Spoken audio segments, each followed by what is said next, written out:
Allô YouTube, on se retrouve pour la partie 3 aujourd'hui sur les romans. Je dis la partie 3, mais dans le fond c'est la partie 3 depuis mon retour de congé de maternité là, que je me suis permise là, sur YouTube. Donc j'ai continué de recevoir des romans depuis décembre, mais j'ai pris le temps de les lire là, un petit peu par-ci, par-là, pendant les dodos de bébé, pendant l'allaitement nocturne. Et finalement j'ai presque tout lu la pile, donc je suis quand même fière de moi. C'est un bel accomplissement étant donné que mon bébé n'a pas encore 3 mois. Mais voilà, donc je vais vous présenter là, aujourd'hui tous les romans, en faire ma critique. Je vous rappelle que je ne suis pas payée pour en parler, c'est vraiment juste par amour de la littérature jeunesse que je le fais. Commençons ici avec Le Naufragé du Royal Mansion. Donc, Mansion peut-être, bref, Anne Bernard Lenoir. Ici, chez Québec Amérique, je suis rendue à peu près à la moitié, je dirais. Donc, à la page comme 137, là, presque la fin. Je trouve que le concept est original parce qu'on est dans une enquête d'un policier à la retraite, mais aux années autour des années 1850, là, je me rappelle bien.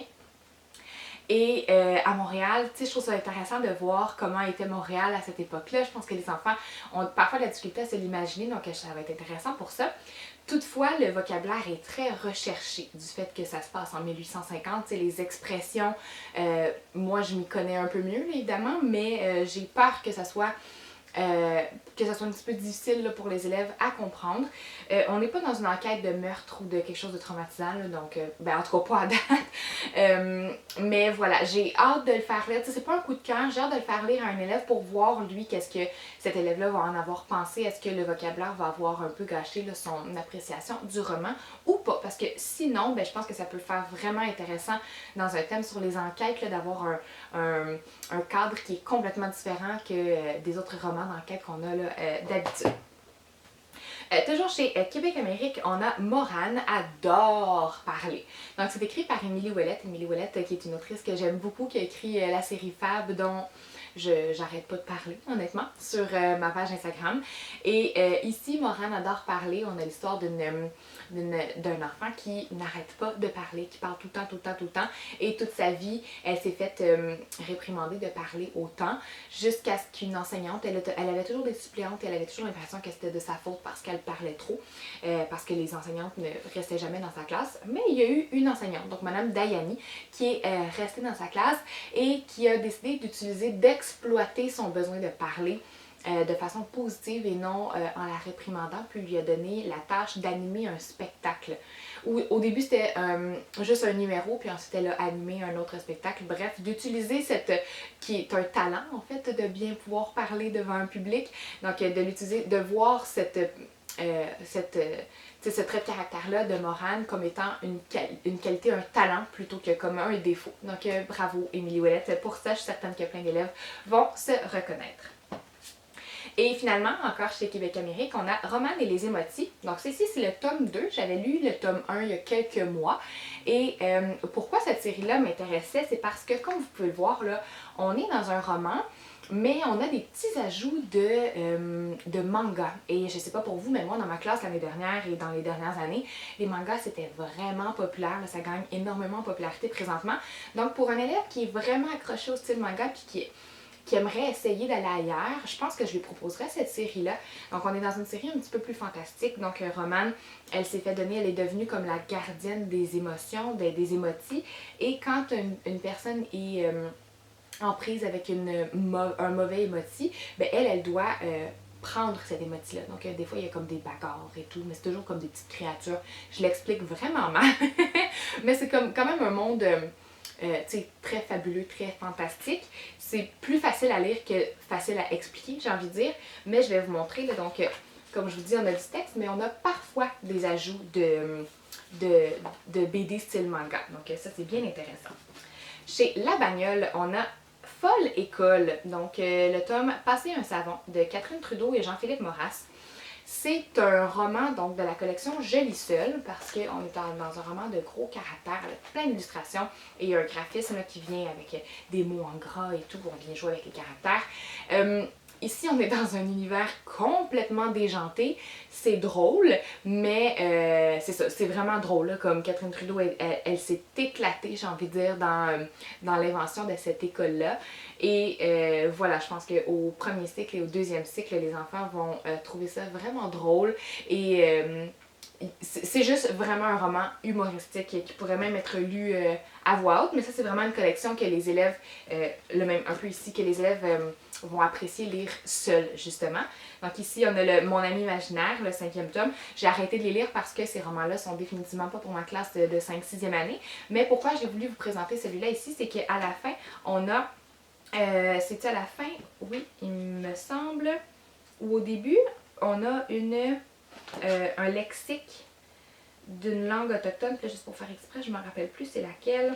Oui, c'est ça, petit lexique Wendat français. Donc je trouvais que c'était une belle touche autochtone à ajouter dans sa bibliothèque scolaire. Chez Bayard, j'ai demandé ces 2 livres-là parce que la collection Zèbre, c'est une collection qui est censée vouloir attirer les lecteurs récalcitrants. Donc, on a Le jeu qui voulait ma peau de Magali Laurent et La fin du monde est pour demain de André Marois. Je vais commencer avec celui-ci, c'est le premier que j'ai lu.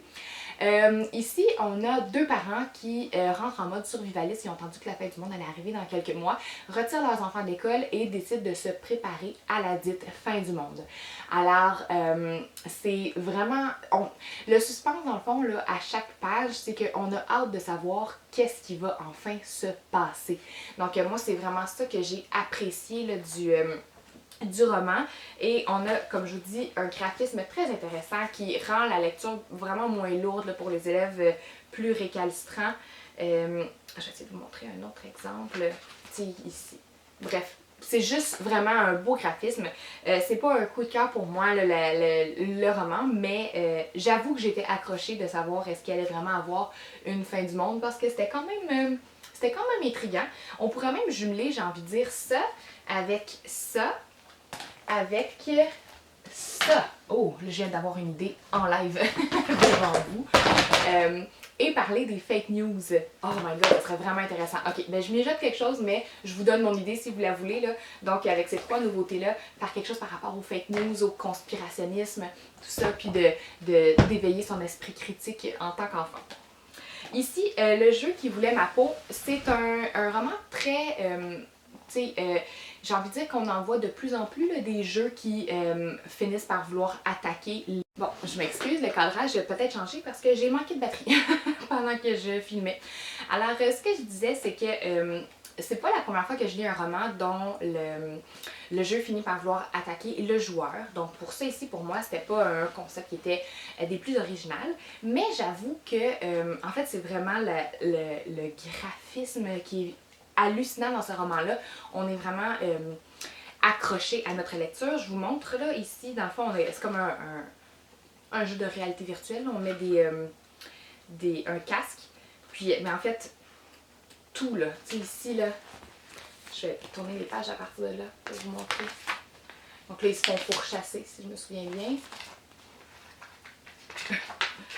Oh, là, ils doivent se cacher. Oh, là, ils doivent encore se cacher. Donc, vous voyez, ils sont dans le noir et tout. C'est vraiment intéressant. À la fin, on voit les lunettes. Tu sais, on voit en vision de lunettes. Puis, on a même ici là, la batterie qui reste. Je pense que les amateurs de jeux vidéo vont vraiment définitivement adorer ce roman. Aux éditions de Mortagne, on a une nouveauté dans la collection Parcours. Ici, c'est de Carl Rochelot. C'est pas le premier qui l'écrit dans cette collection-là. C'est un roman de gros caractère avec parfois des illustrations. Et c'est vraiment une belle collection parce qu'on a plein d'élèves de même... Oh, ça c'est mon bébé qui se réveille. Je dois quitter. Bon, je suis de retour, mais pour être tout à fait honnête, j'ai juste remis mon chandail, mais on est le lendemain. Donc ça se peut qu'il y ait un différent éclairage. Finalement, bébé était réveillé, puis j'ai pas eu d'autres moments pour suivre la vidéo. Mais pour vous, ça changera vraiment rien, là, je pense. Je vais recommencer dans le fond là, tout au complet là, ce que je disais sur cette série. C'est une série qui a déjà, là, comme je dirais, au moins une dizaine de tomes. On prend chaque élève d'une classe de 6e année, 5e ou 6e année si je me rappelle bien. Et donc, on entrecroise souvent des personnages, chose que j'aime beaucoup de cette série, autant des personnages masculins que des personnages féminins.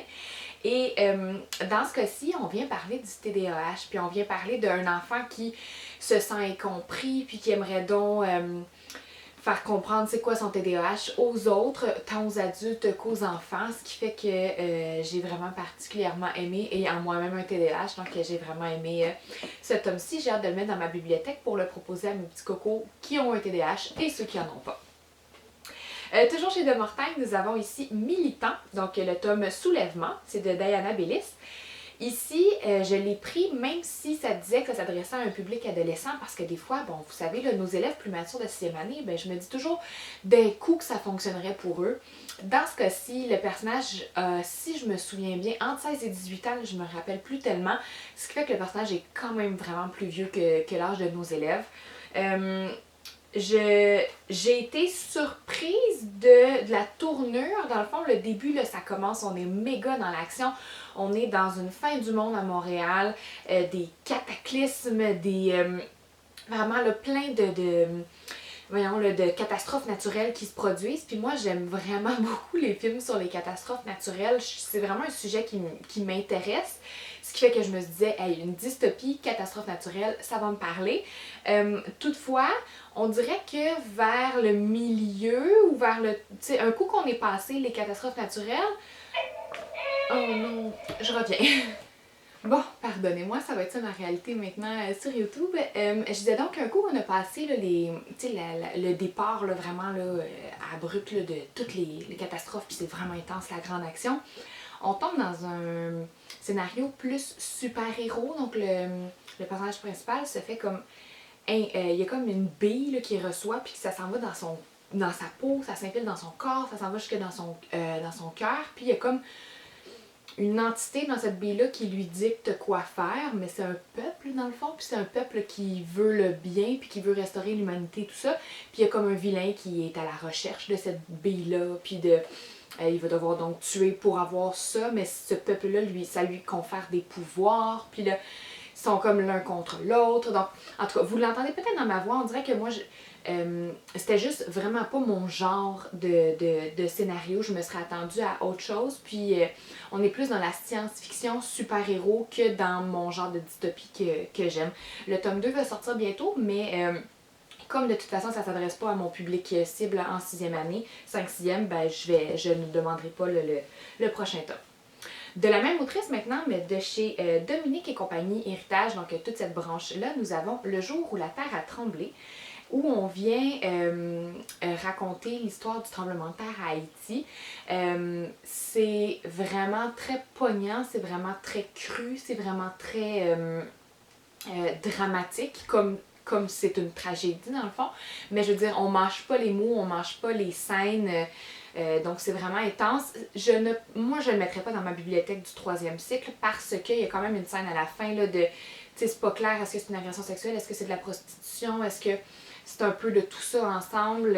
C'est quand même grave, mais en même temps, je pense qu'au secondaire, de savoir que c'est une réalité dans ce pays-là, je pense que ça pourrait vraiment toucher là, les étudiants qui le liraient. Dominique et compagnie ont sorti une nouvelle branche de leur édition, qui est édition enquête. Donc ici, on a Yasmine, experte en scène de crime. La couverture est vraiment très belle. Je pense que c'est une traduction, si je me souviens bien, mais malheureusement, j'ai pas eu le temps de le lire. Donc il a fallu que je fasse des choix là, pendant les derniers mois. J'ai vraiment reçu beaucoup de romans, puis avec un bébé, c'est vraiment ce qui est le plus difficile à lire. Mais je suis vraiment curieuse là, de cette nouvelle maison d'édition-là. Je vous en reparlerai quand je l'aurai lu. Mais on a quand même une... Tu sais, c'est pour bon lecteur, j'ai envie de dire. Bon lecteur du 3e cycle, juste à vue comme ça. On a 2 nouveaux frissons. Le frisson ici qui est dans la collection de Fais-toi peur, qui est un roman dont tu es le héros. Donc c'est toi qui choisis dans le fond là, comment va se dérouler l'histoire. J'avais déjà lu un de cette collection-là, j'avais bien aimé. Je pense que ça peut faire différent là, dans un bac de livres d'horreur parce qu'on s'entend qu'il commence à en avoir beaucoup. Il y a de plus en plus de maisons d'édition qui essaient de se spécialiser là-dedans. Donc tant mieux si on peut faire un petit peu différent. Et nous avons ici Spectacle morbide de Rachel Graveline. Ici, on est dans le frisson 12 ans et plus. Donc moi, ces frissons-là, je les lis d'abord. Je les garde dans ma bibliothèque d'adultes, si je peux dire, à l'école. Puis il me faut l'accord des parents là, pour que je leur permette de le lire parce qu'on est généralement là, dans un autre niveau là, de scène. Probablement qu'il y a des scènes le plus violentes, vraiment décrites textuellement. Bref, je ne l'ai pas lu encore celui-là, là, mais comme c'est pas pour mon public cible tout à fait, là, je le laisse de côté, je le lirai si un élève en mentionne l'intérêt. Un autre genre dont tu es le héros, mais là ici, tes choix vont orienter selon le style, le genre littéraire que tu vas lire. Il y a fantastique, science-fiction ou policier. Donc ça aussi, ça peut être intéressant pour les élèves qui sont pas trop sûrs de savoir ce qu'ils aiment. Je leur proposerais, lui ici je l'ai pas lu, mais j'avais lu l'autre, le premier qui est sorti de cette collection-là. Puis je pense que ça pourrait les aider justement avec un tel scénario. Ah ouais, non, celui-là j'ai moins aimé. Ok, bon ben t'es moins du genre policier. Ah, celui-là j'ai vraiment aimé Madame Annie. Ah ben t'es plus du genre science-fiction. Donc vous comprenez un peu, là, je pense que ça peut être un bel outil à avoir en classe pour nos élèves, soit récalcitrants ou juste les élèves qui savent pas ce qu'ils aiment, tout simplement. Ça existe là quand même. Et finalement, je termine. C'est le seul roman, si vous avez remarqué, bon, c'est le seul roman qui est pas québécois. Donc, c'est chez Usborne, Contes de filles intrépides et incroyables des mythes grecs. Donc, la mythologie, ça intéresse parfois certains élèves. Je trouvais ça intéressant d'avoir un livre qui pourrait justement aller chercher un petit coin de leur intérêt. Donc, on a les histoires de Gaïa, Perséphone et Déméter, les épreuves de Psyché, la métamorphose de Daphné. Vraiment, là, plein de personnages qui ont un lien avec la mythologie grecque. Puis, je vous montre l'intérieur. Je vais le fermer. Mon copain va aller s'assurer que tout est bien, tout est correct avec bébé. Mais ici, là, à l'intérieur, donc on a des belles illustrations. Puis, c'est vraiment très aéré, j'ai envie de dire, l'intérieur. Donc, c'est pas trop gros, c'est pas trop lourd à lire. Alors, puis évidemment, ça se lit pas là, de la première page à la dernière. Là, on est capable d'étirer le plaisir, d'en lire un petit peu à la fois, tout simplement. Donc voilà, je m'excuse, j'ai parlé un petit peu vite, ça a été décousu là, avec les réveils, le moniteur qui sonne. J'espère que ça vous satisfait quand même, mais en même temps, ça va être ça, comme je vous disais, là, ma réalité. Alors, merci à toutes les maisons d'édition qui ont collaboré avec moi et qui ont été patients là, pour avoir la revue de ces livres-là. Puis je devrais reprendre là, un rythme mensuel comme je le faisais avant. Alors, je vous souhaite une très belle fin de journée. Merci encore de votre écoute.